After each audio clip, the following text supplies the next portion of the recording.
The reason why you can't solve this math problem is probably because you're starting from here. But in this video, we're going to be starting from here. Yes, we're going to be working very smart. We're going to be rewriting a to the power of 6 as a squared all to the power of 3, then plus 1 all over a squared all to the power of 3. Now we have a sum of 2 cubes, right?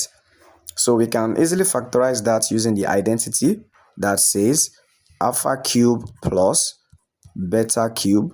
When you're adding 2 cubic terms, we're going to have alpha plus beta, then multiplied by alpha squared plus beta squared minus alpha beta. So we're going to be using that same identity to factorize this our sum of cubic terms. So then we're going to have a squared plus 1 over a squared, then multiplied by a squared all squared plus 1 over a squared all squared, and then minus a squared times 1 over a squared.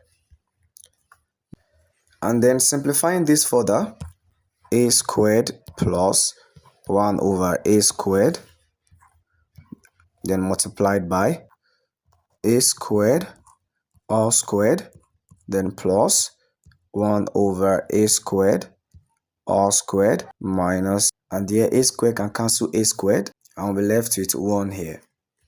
And also here we have a sum of 2 squares. How do we factorize it? I'm going to be making use of another identity also.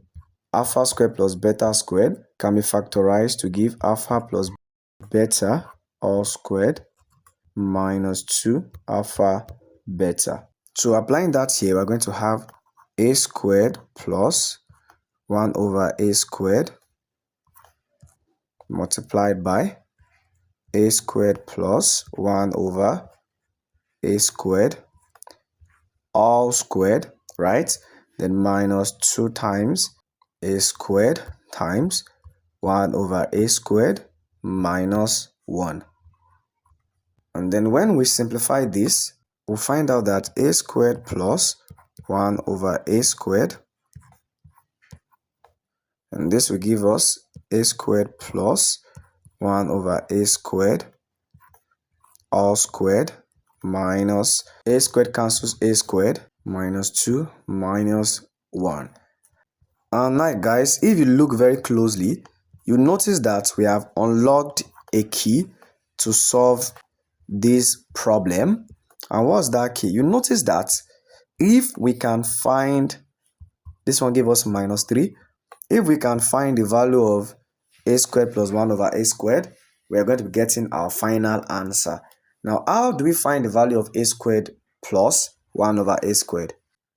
This is when we'll be making use of the quadratic equation given to us before. And the equation states that a squared minus 3a plus 1 equals 0. How can this be of help? Well, we just have to be smart. Let us divide through by a first of all. We can do this, yes, because it is obvious that a does not equals 0, because substituting the value of a into this equation cannot yield 0. So we are safe to do this, guys. And now we just cross out, of course, just cross out, and we have a minus 3 plus 1 over a equals 0. And then when we transpose, we see that a plus 1 over a will give us 3. But is this really of help? We need a squared plus 1 over a squared. We need to introduce a square. And that is very easy to do. So let us just square the equation. So when we square the equation, we're going to have a plus 1 over a all squared, which gives us 9. So guys, let us expand this bracket. And when we expand the bracket, we have a squared plus 1 over a squared plus 2a times 1 over a, and that equals 9. So guys, let us cancel out this. So then we're going to have a squared plus 1 over a squared would be equals When we transpose 2 to the other side, we have 9 minus 2, which then gives us 7. Now finally guys, we know the value of a squared plus 1 over a squared to be 7. Let's write it out once again. That's a squared plus 1 over a squared multiplied by a squared plus 1 over a squared all squared minus 3. So guys, if you make it this far, don't forget to subscribe for more so as not to miss my future videos. And if you also feel this method is smart enough, make sure you hit the subscribe button. Therefore, after our substitution, we have 7 times 7 squared minus 3, right? And that in turn will give us 7 multiplied by 49, and 49 minus 3 gives us 46.